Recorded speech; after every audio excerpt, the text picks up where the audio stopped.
दोस्तों से आपको अहम खबर दे रहे हैं। डिप्टी स्पीकर बलूचिस्तान असम्बली सरदार बाबर खान मूसा खेल ने इस्लामाबाद में सदर मुमलिकत आरिफ खान अलवी से मुलाकात की।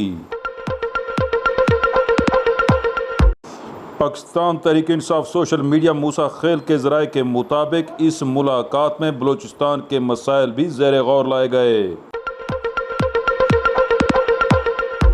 इस मौका पर सदर मुमलिकत आरिफ खान अलवी ने डिप्टी स्पीकर बलूचिस्तान असम्बली सरदार बाबर खान मूसा खेल को यकीन दहानी कराई कि बलूचिस्तान के मसाइल तरजीह बुनियादों पर हल किए जाएंगे।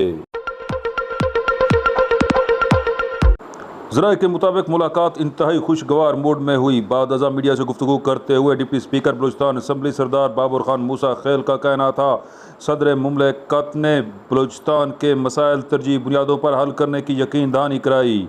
उनका कहना था कि सदर मुमलिकत को यकीन है कि बलूचिस्तान की पसमानदगी के खात्मे के लिए ठोस बुनियादों पर मनसूबाबंदी की जानी ज़रूरी है। मुश्ताक मूसा खेल के साथ सुहेल शहजाद, तस्तौसा न्यूज़, मूसा खेल, बलूचिस्तान।